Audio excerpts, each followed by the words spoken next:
Հունիսի 5-ից 6-ին Հայաստան կժամանի Ռուսաստանի արտաքին գործերի նախարար Սերգեյ Լավրովը լրագրողների հետ ճեպազրույցում հայտնել է աժնախագահ Ալեն Սիմոնյանը։ Հարցին, թե արդյոք Ռուսաստանի հետ խնդիրները հարթելու ժամանակ է, Սիմոնյանը պատասխանել է. «Չկա ինչ-որ մեկի հետ հարթելու խնդիր, կան խնդիրներ եւ պետք է ձգտես այդ բոլոր խնդիրները լուծել։ Եվ այդ ձգտումը քաղաքական գործ չի ու քաղաքական գործընթաց է»։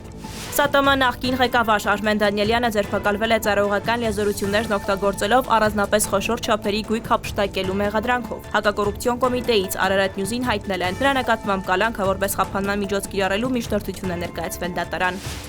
Աժնախագահ Ալեն Սիմոնյանն ու Հայաստանում ՌԴ դեսպան Կոպիրկինը քննարկել են երկկողմ, ինչպես նաև միջխորհրդարանական հարաբերություններին վերաբերող թեմաներ։ Անդրադարձ է եղել նաև ՌԴ Դաշնային ժողովի Դաշնության խորհրդի նախագահ Վալենտինա Մատվիենկոյի Հայաստան կատարելիք պաշտոնական այցին առնչվող օրակարգային հարցերի։